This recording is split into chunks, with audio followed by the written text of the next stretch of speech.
when we thought we should organize this here.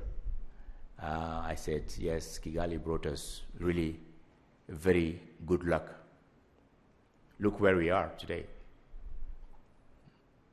It was not long ago when people would compare the number of telephones in the whole continent, African continent, the whole continent of Africa, with the number of phones in the city of New York. Today, there are more phones in Africa than in the whole US. Yeah. At the time, I remember having a CNN, an interview on CNN, I believe it was in the year 2000, when someone asked me and made this comparison. I said, look here, I'm saying that if Africa has only 10% telephone penetration, it means it has 90% opportunity here. And that was how I was seeing Africa. And I'm proud to see it happening, really, that way. And that's the way it should be. I remember back in 1995, IQ Telecom Africa in Johannesburg. I don't know how many people were there who are here in this room. I see one hand over there. Yeah, we're not many in 1995. Vice President Thabo Mbeki at the time challenged us, the telecom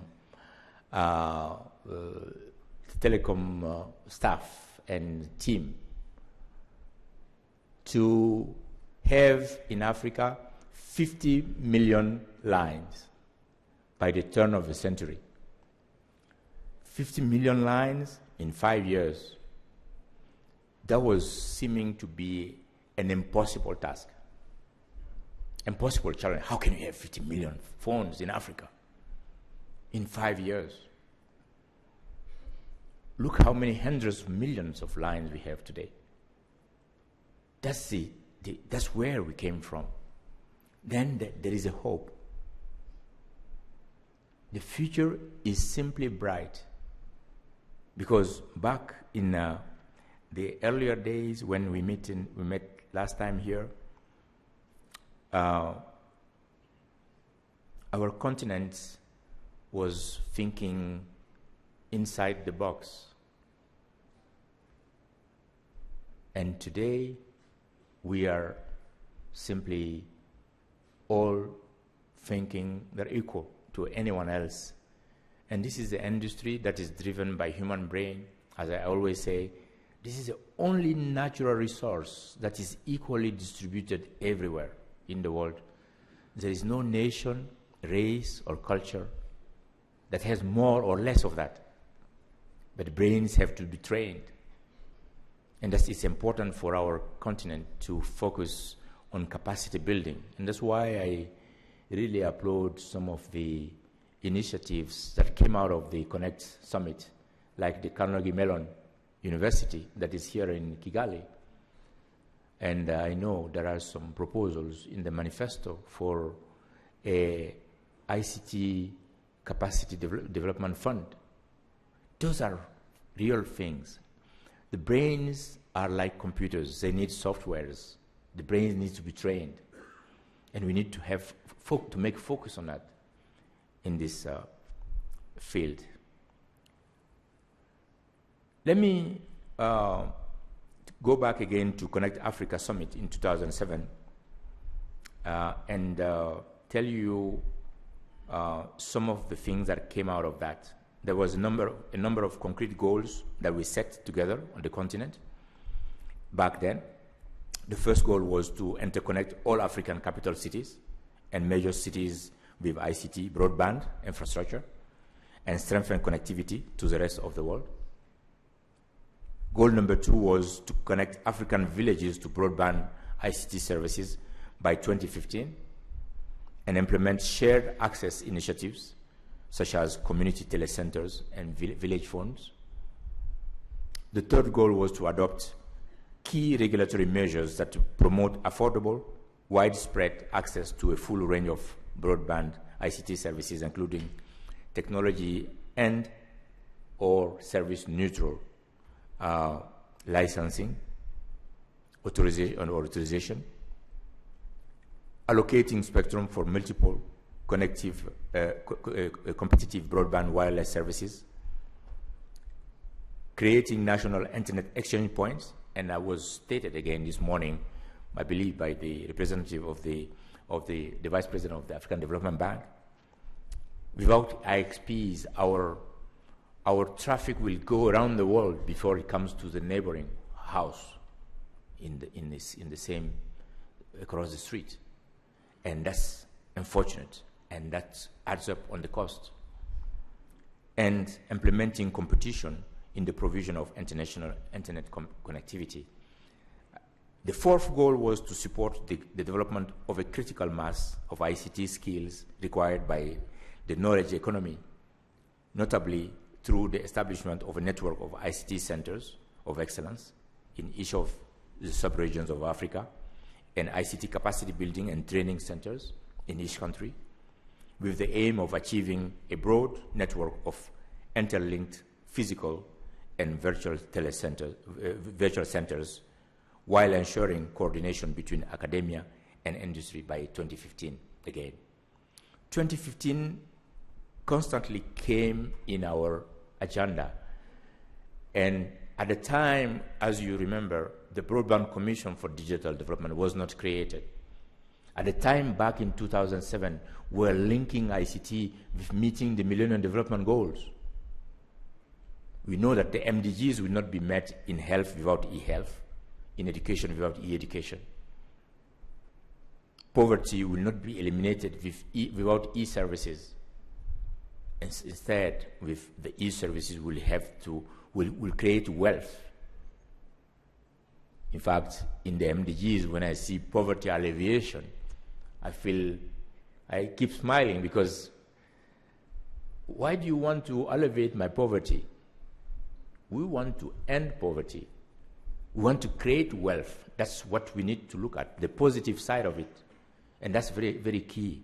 And we can do that through ICT. Developing countries and developed countries are all now relying on ICT in order to solve their fundamental, the most important challenges of the day. Unemployment is a key problem, especially unemployment of youth, a key problem in Europe today. It can be solved through ICTs. Through ICT, not only the kids will be able to find jobs, to search jobs, but they can create jobs themselves, and that's the opportunity that is being created. Developed countries will need environmental sustainability, and ICT is providing that opportunity. Same thing applies for developing countries, for meeting their Millennium Development Goals, and of course for becoming emerging countries, and we can. The hope is there. Looking at you guys in the eyes here in this room, I believe that the future is bright. We're going to do it together, and this is why we're here. These goals, the goals that I mentioned, were provided on a very solid foundation for public-private collaboration and partnership for the investment in the infrastructure development of skills and providing ICT-enabled services. Apart from these 5 goals, of course, the summit resulted in pledges. As I said this morning, no donation, no assistance, but pledges for investment, profit-making investment. We asked the world leaders here, the African leaders here, to tell the industry in this room that making profit was not a crime in their countries. On the contrary, as long as that they were creating jobs. As long as they are creating jobs, as long as they are giving new services, applications, they are paying their taxes, they are creating wealth. That's what we want. And the leaders have said it in this room, and industry has responded. As I said, we're going to see by next year, the 7th year after at the end of this period, that the pledges were met and exceeded. So, ladies and gentlemen, it's worth remembering that in the opening years of the new millennium, by the time of Connect Africa, the region had already witnessed tremendous ICT progress, particularly in terms of mobile communications. Back in year 2000, as I said, we were under 2%. Having mobile phone was seen as a luxury for some few people in big cities. Today, it's no longer the case. By the time we convened the ITU Connect Summit, at the rates of 2007, mobile cellular penetration in Africa has grown to reach the highest level. Now we are only 2 years behind regions like Asia Pacific and the Arab region. 2 years behind in terms of mobile penetration, and we're catching up. Country like Nigeria has been ranked #1 in mobile growth 6 years in a row in ITU. The highest growth in the world was in Nigeria 6 times in a row. They must have done something right. You can't be #1 6 times, and you must have done something right.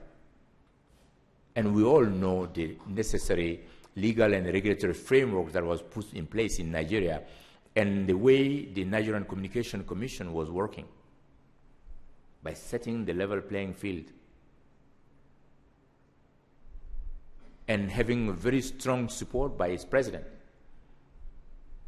And that was key to the success. And now we are delighted to see that this progress has been made in mobile area. Our next challenge, how do we convert that success into another broadband revolution? For that, we need to make sure that every nation has a national broadband plan. It's very clear to us that in order to succeed, we all know you gotta have a plan. And we are in the information society. We can make plans that work, that takes into account the mistakes made by our neighbors or mistakes made far in other countries. We have Korea Telecom here in this room. Korea has been ranked #1 in broadband 6 times over the past 7 years that I'm Secretary General, when we started ranking countries. They were overpassed by Sweden only once, 4 years ago, and they came back. Korea was at the same level of national income. Individual national income was $63 per individual back in 1960, when we became independent, same level as any other countries in Africa. Today it's $25,000 a year. They don't have one single natural resource underground or above ground. The only one that they had and they counted on is between the 2 ears. And they are here to share their experience with us, because I'm saying we are in the information society today. It will be a shame if you make a mistake that was made already by lack of information. It will be a shame if you invent something that was invented already long time ago. What a waste of time by lack of information in this information society.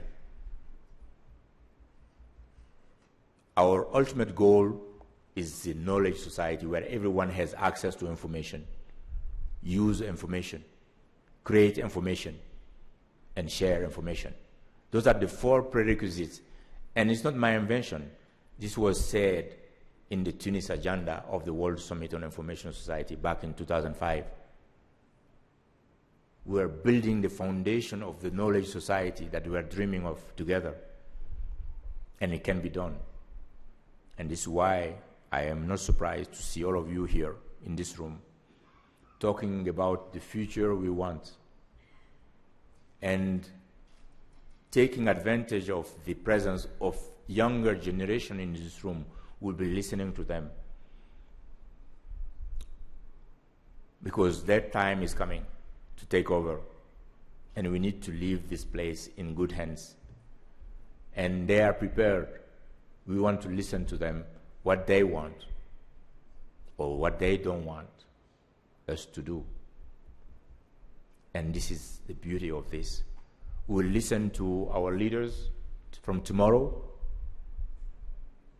As I said, they will come and share their dreams with us. As I always say, a leader's job is easy, in fact, is to dream and dream big. Now, there are 3 types of leaders. I used to say 2. I said, and I shared this with the governor of Dubai, Sheikh Mohammed bin Rashid, and he added a 3rd one to it immediately, like this. I said there is a type of leaders who would dream something big and wake up in sweat. Oh, it was too big. Unfortunately, there are some leaders who would wake up and do something about it, take notes. This can be done, and they will share it tomorrow with their people, and it becomes a vision. His Highness told me, the governor, he told me there is the 3rd type of leaders who would say, oh, it was just a dream, and they go back to sleep. Unfortunately. And it's true. But I'm happy to, as an African, I'm happy to see that now we have some leaders who dare to dream and dream big and are sharing those dreams with us when they wake up.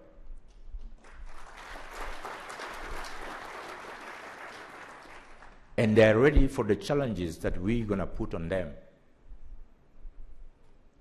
We are in a business where technology is driving. Technology has been always ahead of regulation. Technology comes first because we don't know what's going to be discovered tomorrow. Now, we have to always adapt to regulation, to technology, but adapt fast enough so that we can take the best benefit of it. And that's what we're trying to do here in Transforming Africa, giving a hope to this continent that deserves it. And I believe that today, African continent is ready.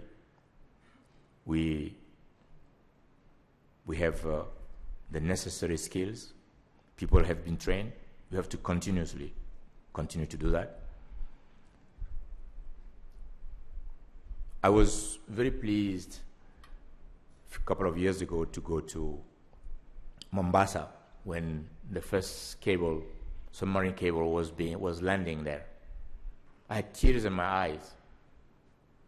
For so many years, there was no one single cable from Cape Town going through Mozambique and Somalia up to Egypt.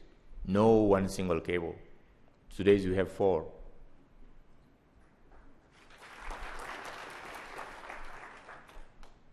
Over the past few years, submarine cables have tremendously enhanced international connectivity for many African countries. And the landlocked countries like Rwanda are having national backbones and also interconnectivity to those cables. As a result, we have in East Africa alone over 10 terabytes of bandwidth, 7 terabytes even East Africa, 4 terabytes for Western Africa. At the same time, satellites continue to provide vital broadband connectivity, especially for rural and remote areas. New communication satellites further enhance connectivity opportunities for everyone in Africa. There are opportunities. We have new satellite systems being planned and will be launched, will give high capacity and a lot of flexibility in addition to the cable networks that we have in the continent, giving us tremendous opportunity. Richer and more diverse connectivity landscape also results in cost savings, which are being passed on to the retail level as well, allowing broadband to replace dial-up as the preferred access mode. This process is already virtually completed in the continent and the more developed markets of the continent. The investment being made in infrastructure and services in Africa also signify something far more profound than bandwidth. They represent renewed confidence and optimism in Africa's digital future. This is a confidence which I certainly feel, and I know that many others like you here share my optimism that this increasing investment will result in tangible benefit for everyone in Africa. These investments also demonstrate the true power of partnership and business-friendly initiatives, partnerships and initiatives which are not shy about the profit-making, but also serve real people across the African continent and create jobs and wealth.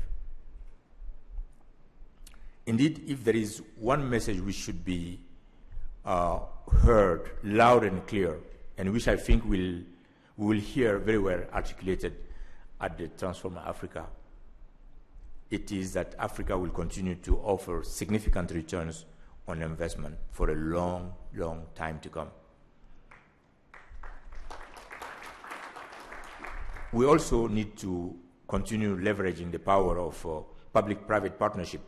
And in this regard, let me cite one of the follow-ups of the Connect Africa Summit, which is the ITU and Greg and Susan Macau Foundation Broadband Wireless Network Project for Africa that is taking place in a few countries now. And Rwanda is one of them, and neighboring Burundi as well. Policy, legal, and regulatory environment establish a solid foundation for the development of mobile services in Africa. We now need to repeat the feat in broadband. It is true that technology convergence and rapid innovation have made the policy and regulatory environment much more complex, but it is time to rise to the challenge.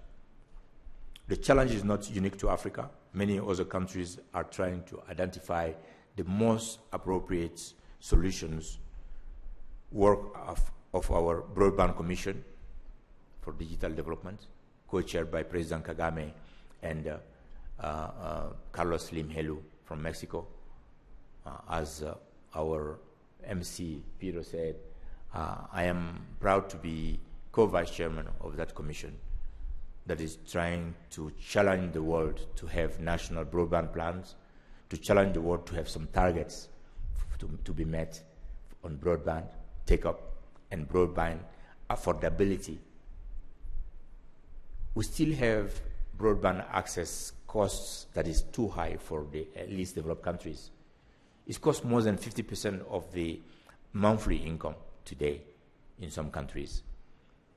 Of course, affordability is a two how we call it, two unknowns. One is the price of the services, but the other one is your own income.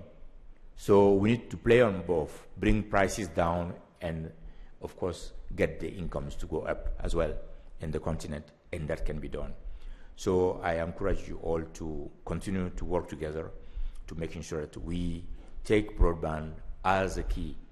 Now, what is the complementary roles of public and private sectors? Governments will need to put the necessary legal and regulatory framework in place. Private sector needs to come in and invest.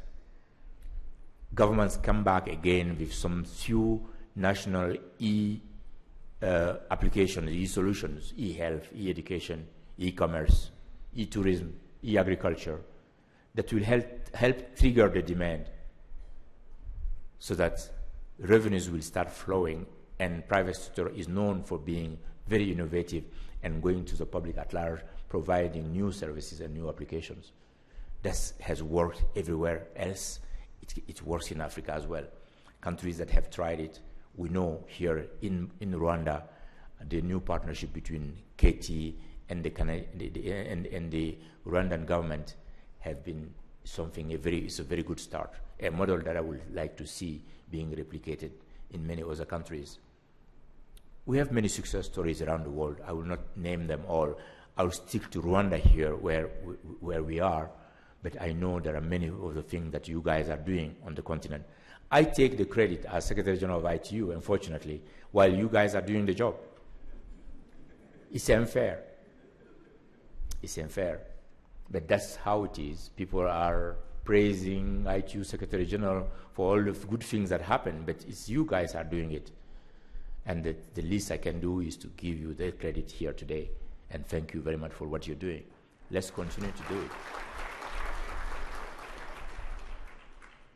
Let's continue to get together and add our forces together.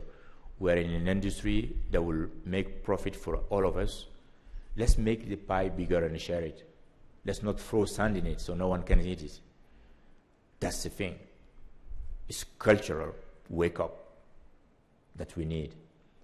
Now, it's very important. When I was mentioning government's role in ensuring that there are new services, new applications, what I really mean by that is development of content, local content, meaningful content to the users so that they make use of it.